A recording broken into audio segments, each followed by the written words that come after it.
Señor, gracias porque tenemos este tiempo, la oportunidad de venir a tu palabra. Gracias por lo que tú nos has dejado escrito, Señor, y aunque estos textos han sido estudiados y leídos tantas veces, Señor, nunca han perdido su brillo, nunca han perdido su filo. Queremos ser atravesados por tu palabra y que tú nos enseñes, Señor. En el nombre de Jesús ponemos este tiempo en tus manos. Amén. Isaías 63. Si estás ahí, vamos a comenzar. Em, es 63 y 64 en realidad hacen una misma unidad, lo vamos a ver al final, pero lo vamos a dividir en dos esta semana y en la otra, porque en el capítulo 64 hay algo que creo sería bueno no verlo así a la rápida. Entonces, sí, te voy advirtiendo, hoy nos va a quedar como incompleta la idea, porque en realidad la idea se extiende hasta el 64, pero pues lo vamos a dejar hoy en el 63. Mira, dice... ¿Quién es este que viene de Edom, de Bosra, con vestidos rojos? Es una pregunta, ¿no? Y em, Edom es una población que está al sur. Edom, en cierto sentido, está relacionado con Israel porque Edom es el hermano de Jacob. Jacob tuvo su hermano que se llama Esaú, al que le pusieron Edom. Edom quiere decir rojo. Entonces le cambiaron el nombre, le decían Edom, y él va a tener cierta rivalidad con Jacob desde antes de nacer. ¿Te acuerdas que en el vientre de su madre ya estaban peleando? Van a ser dos grandes naciones y el plan era que el mayor sirviera al menor, es decir, Esaú debería servir a Israel, pero en realidad nunca logran llegar a ese acuerdo. Entonces, en la Biblia hay conflictos a menudo y lo que dice es que viene de Edom, de Bosra. Bosra era la capital de Edom, con vestidos rojos. ¿Quién es este que viene con vestidos rojos? Este hermoso en su vestido que marcha en la grandeza de su poder. Y nos lo contesta. ¿Quién es este que viene? Dice yo, el que habla en justicia, grande para salvar, que evidentemente es Dios. Ahora, al Padre nadie le vio jamás, el unigénito Hijo que está en el seno del Padre, Él le ha dado a conocer, eso lo sabemos, es Jesús el que viene. Y este momento nos ubica precisamente en el regreso de Cristo. Cuando el Señor Jesús regrese por nosotros, eh, estamos en este momento, pero esto pone un dilema que no, yo no encuentro una solución. Tal vez allá hay una solución, pero yo no la he encontrado, porque el dilema es este. ¿Te acuerdas que al final del capítulo 1 de Hechos, acompáñame a Hechos 1, cuando Jesús está con sus discípulos en el libro de Hechos, asciende a los cielos después de haber estado 40 días con sus discípulos? Hechos 1, eh, perdón, no al final, al principio más bien, versículo 10, versículo 9, Hechos 1:9.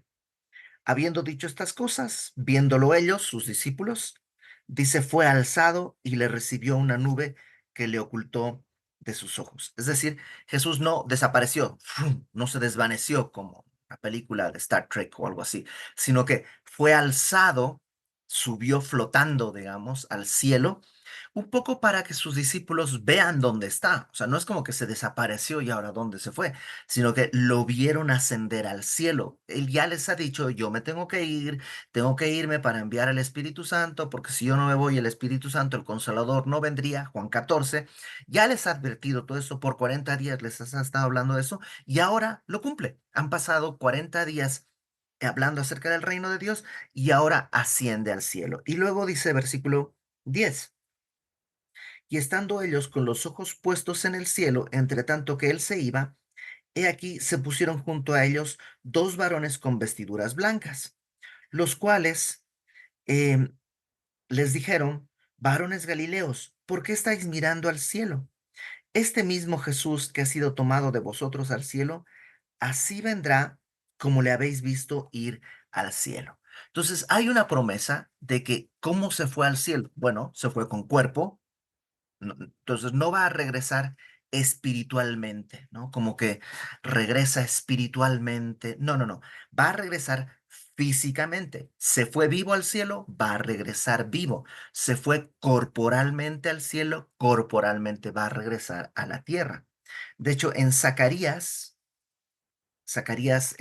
capítulo 14, mira lo que dice Zacarías capítulo 14. Em, Dice, vamos a leerlo desde el versículo 1 del Zacarías 14.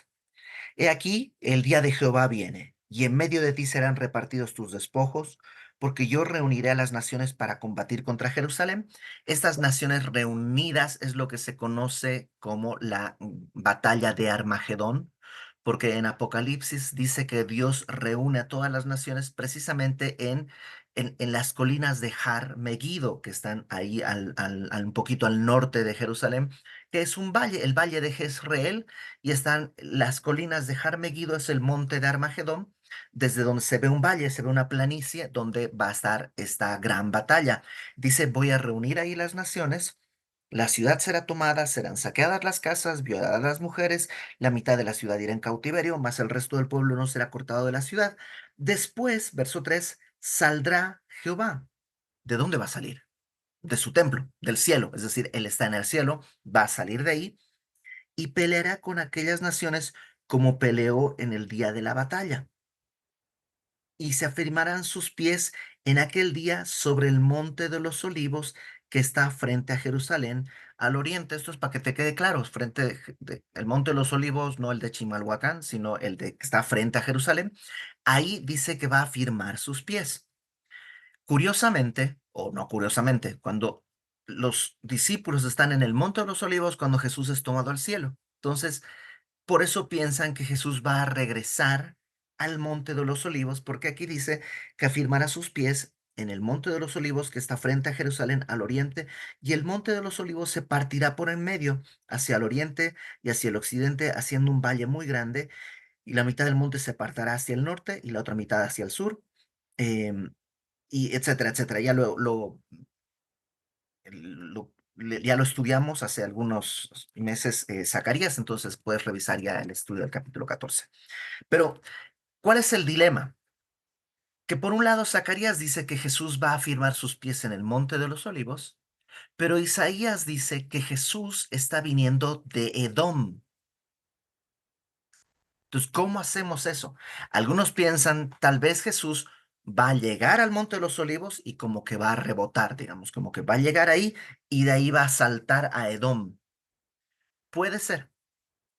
O simplemente cuando dice que va a firmar sus pies en el Monte de los Olivos, no dice que va a aterrizar ahí, sino que puede que llegue a Edom, a Bosra, que es lo que dice Isaías, y ahí caminando llegue hasta el Monte de los Olivos, donde se va a firmar, y entonces el monte se va a partir y todo esto que dice después Zacarías.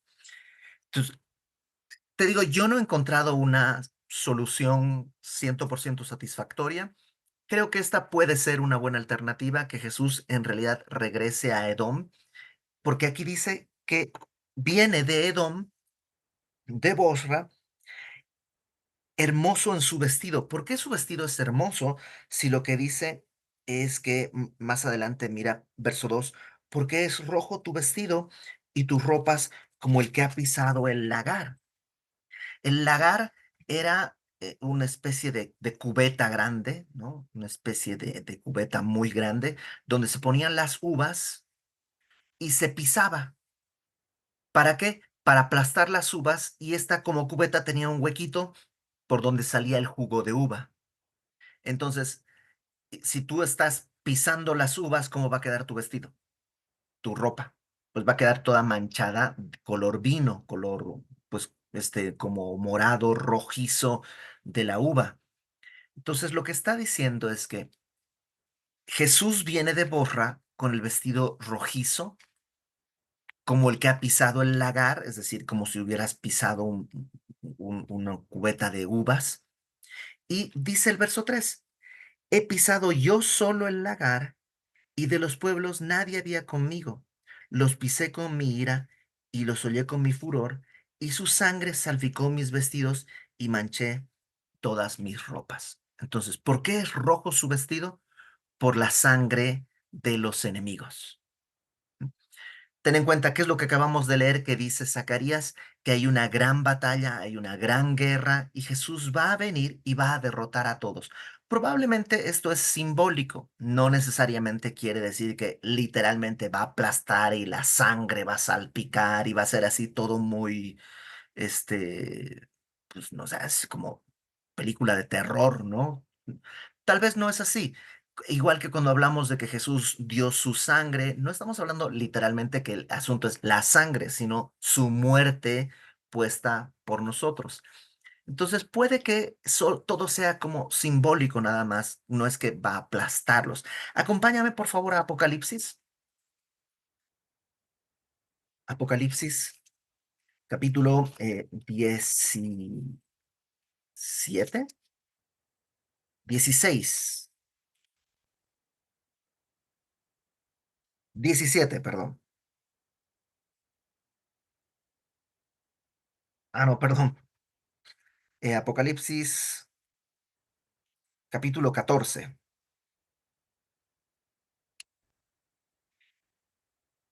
Dice Apocalipsis 14, y este pasaje ya lo hemos visto antes. Apocalipsis 14, voy a leer desde el 14. Apocalipsis 14, 14. Miré y aquí una nube blanca y sobre la nube uno sentado semejante al Hijo del Hombre, que tenía en la cabeza una corona de oro y en la mano una hoz aguda. La hoz es como un cuchillo en forma de C que sirve para cortar los haces de trigo, ¿no?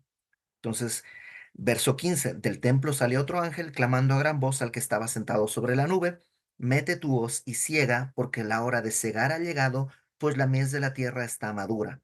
Y el que estaba sentado sobre la nube metió su hoz en la tierra y la tierra fue cegada. ¿Qué está pasando? Hay una cosecha de trigo y le dicen, mete tu hoz, cosecha, porque la siega ya está madura. Literalmente ya está muy madura, ya se está por pasar. Siempre pongo este ejemplo porque creo que es el más común, por lo menos me parece que es el más común, que imagina que a mí me ha pasado, mi mamá, o en este caso mi esposa, no compra fruta y se queda ahí, ¿no? Y el plátano está ahí, se va poniendo unas manchitas negritas, ya se va poniendo cada vez más negro y nadie lo come y entonces dice, ya coman, si no se comen hoy, para mañana ya no sirve. Es como que ya está muy maduro. Esa es la palabra, como muy maduro. El trigo ya está tan listo que necesita cosecharse hoy. Ahora, vamos a seguir leyendo y ahorita te termino de explicar bien todo. Verso 17, Apocalipsis 14, 17. Salió otro ángel del templo que está en el cielo, teniendo también una hoz aguda, y salió del altar otro ángel que tenía poder sobre el fuego, y llamó a gran voz al que tenía la hoz aguda, diciendo, mete tu hoz aguda y vendime a los racimos de la tierra, porque sus uvas están maduras. Ahora es el mismo ejemplo, pero con uvas.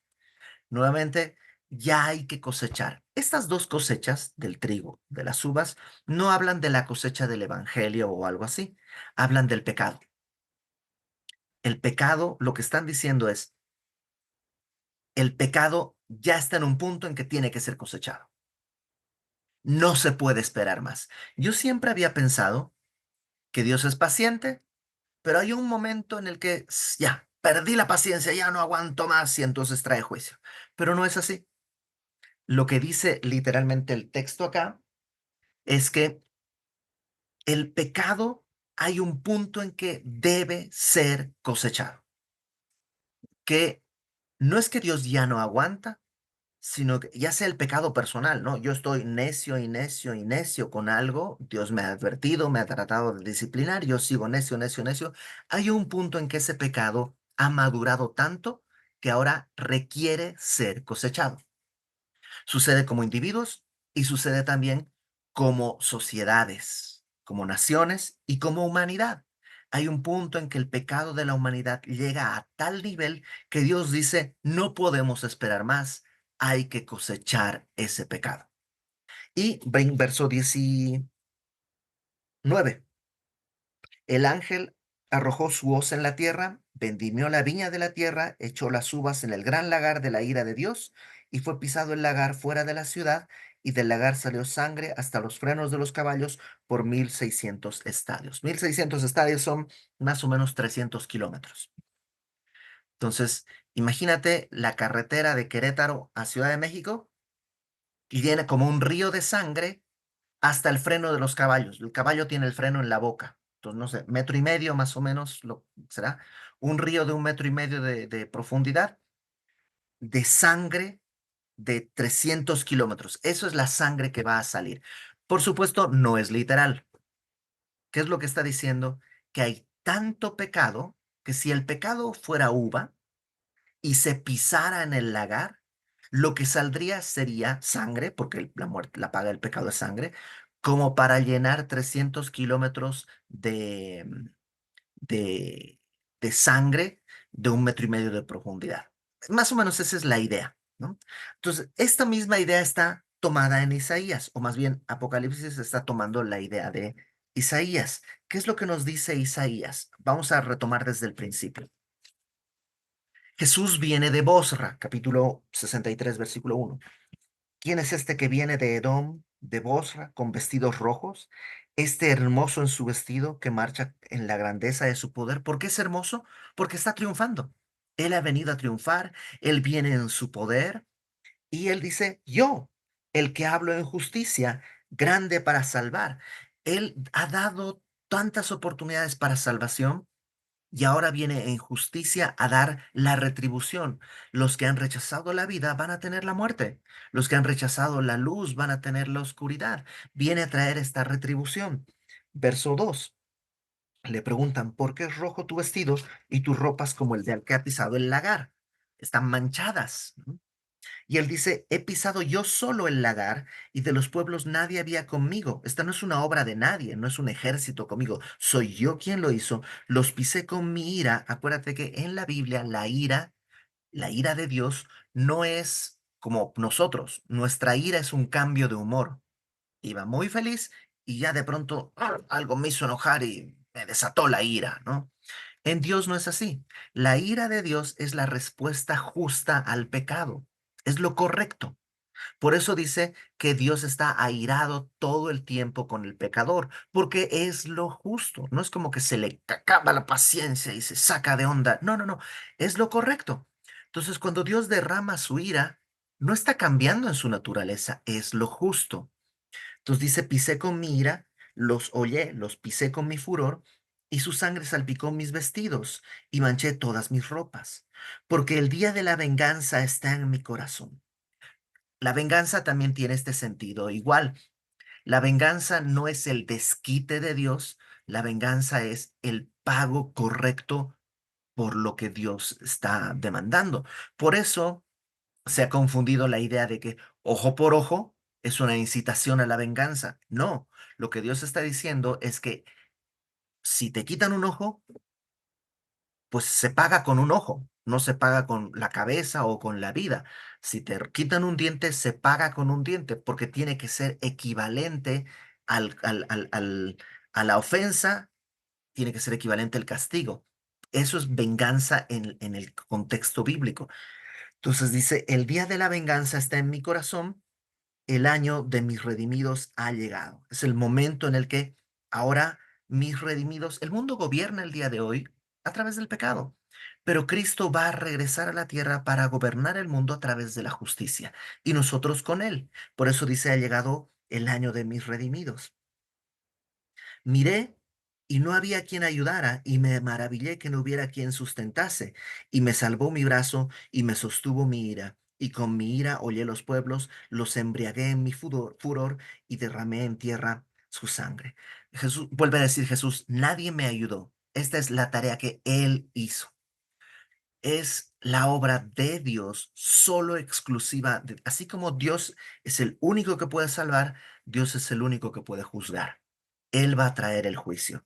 Y dice, los embriagué en mi furor. ¿Te acuerdas que en la imagen de Apocalipsis se pisa el lagar, es como que la ira de Dios se hace vino y el pecador bebe el vino de la ira de Dios porque está tomando la ira y entonces ahora se embriaga de la ira. Por supuesto, la ira de Dios lo que va a traer es muerte a todos los que tengan que beberla. El mejor ejemplo es Cristo. Cristo en Getsemaní dice, Señor, no quiero esta copa, la ira de Dios, pero si no hay otra manera, entonces que se haga tu voluntad. Y él fue y bebió la copa, la ira de Dios, la paga de nuestro pecado sobre él. Versículo 7. Ahora aquí hay una especie de alabanza. Mira, de las misericordias de Jehová haré memoria. Esto dice Isaías. Voy a acordarme de las misericordias de Dios, de las alabanzas de Jehová, conforme a todo lo que Jehová nos ha dado y de la grandeza de sus beneficios hacia la casa de Israel, que les ha hecho según sus misericordias y según la multitud de sus piedades. Es como que al ver esto, ok, al ver lo fuerte, lo, lo terrible del juicio de Dios, Isaías dice, wow, a nosotros Dios no nos ha pagado así, a nosotros Dios no nos ha tratado así. Yo lo que puedo recordar es la grandeza de sus bendiciones, la bondad extendida hacia nosotros. Y de hecho, hay una lista de bondades que va a poner más adelante, pero mira en el verso 9, perdón, verso 8, porque dijo, Dios dijo, ciertamente mi pueblo son hijos que no mienten y fue su salvador. Lo que está diciendo Isaías es que Dios nos vio así, como hijos que no mienten. En realidad el pueblo es mentiroso, en realidad el pueblo es pecador, pero Dios los vio como hijos que no mienten. Otras traducciones traducen esto como no me traicionarán y fue su salvador. Eso es lo que dice Isaías en contraste a lo que estoy viendo del juicio de Dios, de Jesús regresando en Armagedón a pelear la batalla, a ser un triunfador, porque la primera vez vino como un cordero a pagar por nosotros, la segunda vez va a venir como un rey a conquistar. En contraste a eso, dice, a nosotros no nos hizo eso, a nosotros nos vio como si no fuéramos a mentir. Y es lo que tú y yo experimentamos. Cuando vemos esta escena de Jesús viniendo al juicio, yo pienso, yo debería estar ahí. Yo estaría comandando el ejército en contra de Dios, pero Dios no me dio eso. Dios más bien lo que hizo fue otorgarme gracia, como si yo no fuera a traicionarle. Verso 9. En toda angustia de ellos, Él fue angustiado. Eso es brutal. Lo que está diciendo es que a Dios le dolía nuestro dolor. En toda angustia de ellos, Él fue angustiado y el ángel de su faz los salvó. Esta frase es muy difícil de traducir porque además no aparece en ningún otro lado. ¿Qué es esto del ángel de su faz?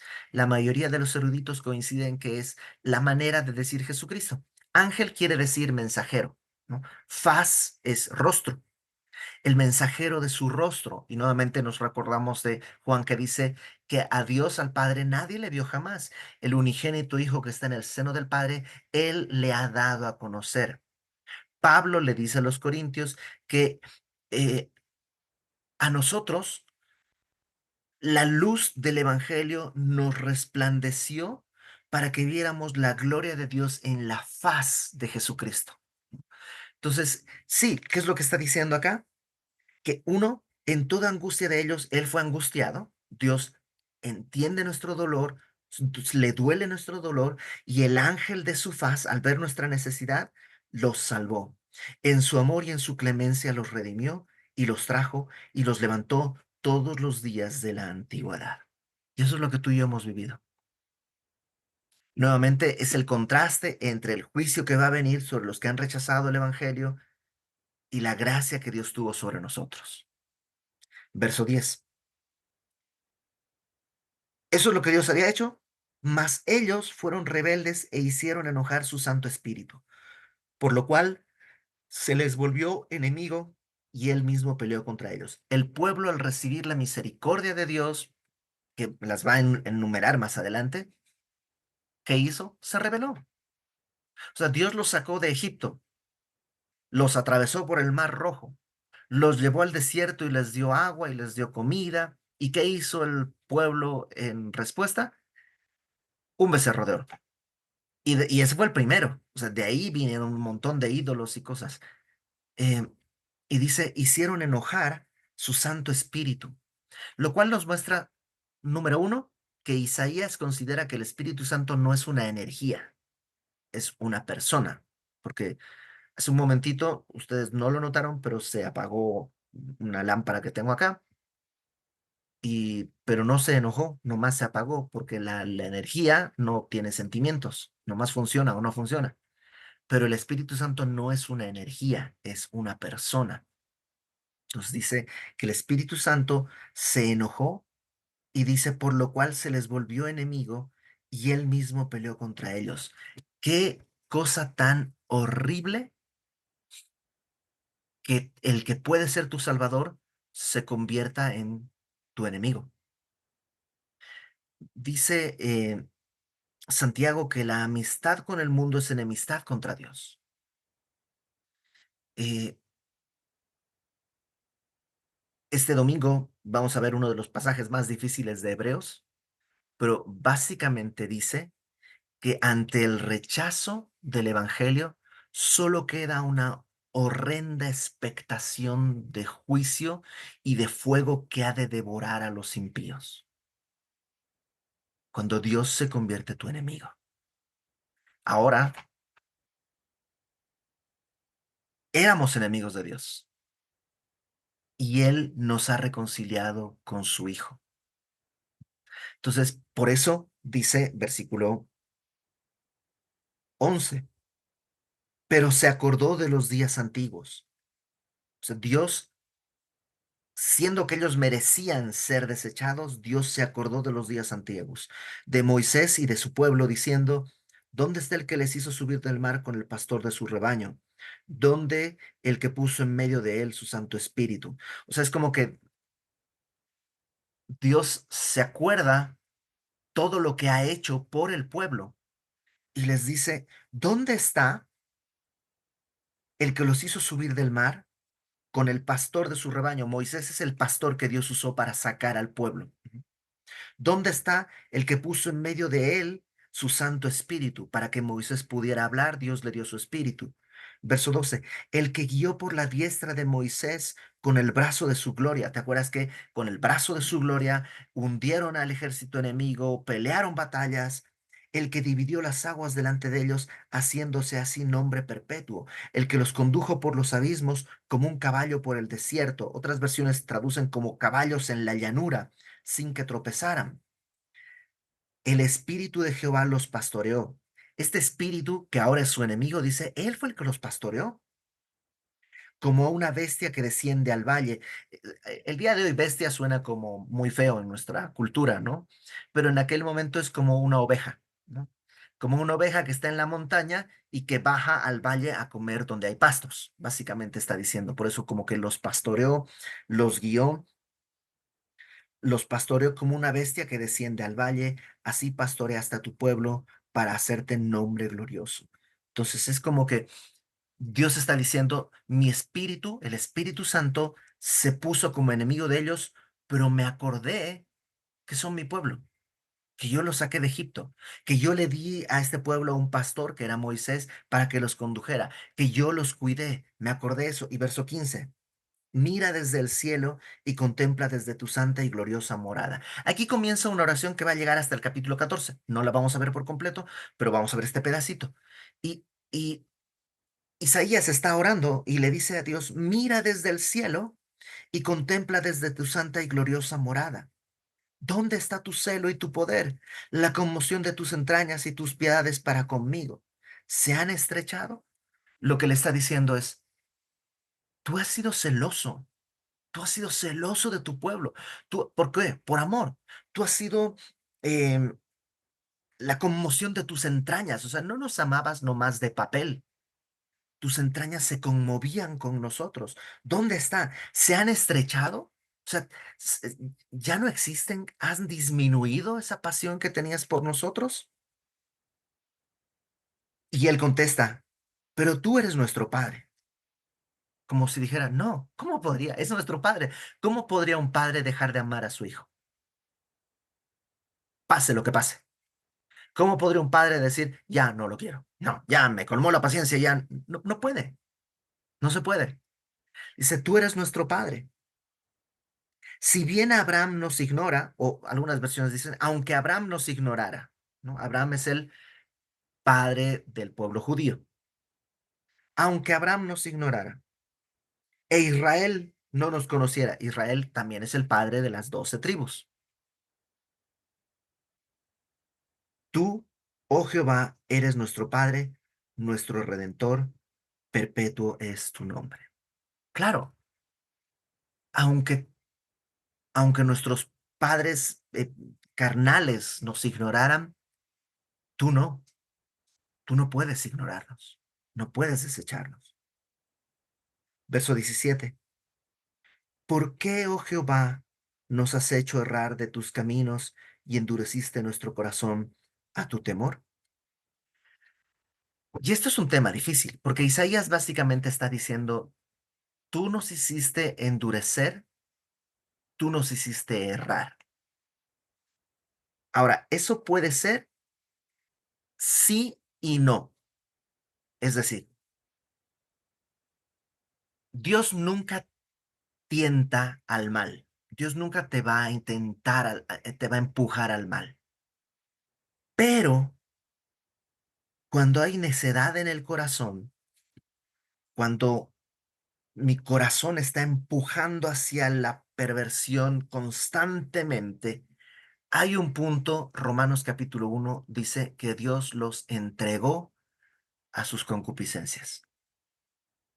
Es como que Dios está frenando, frenando, frenando, hasta que Dios dice, ok, dale, eso es lo que quieres, dale. ¿Con qué propósito? Bueno, cuando Pablo habla de este tema, más o menos, habla de un hombre que tiene que, por su pecado, que es tan obsesivo y tan terrible, dice, se ha entregado a Satanás. Entregar a Satanás no es como hacer un ritual, no es que los pastores ahí ponen una estrella, unas velas, sacrifican un cordero o una gallina negra y Satanás, te lo entregamos, ujaja, ujaja, tiburoncín. O sea, no hay eso. ¿Qué es entregar a Satanás? Si Satanás es el príncipe de este siglo, de este mundo, entregarlo a Satanás es darle a alguien, dale, vive lo que quieres vivir. Dice Pablo, con el propósito de que su carne, no su cuerpo, porque a veces pensamos, sí, le va a dar una enfermedad. No, no, no. Su carne, su naturaleza pecaminosa, sea consumida por el dolor y entonces regrese. Su espíritu sea salvo.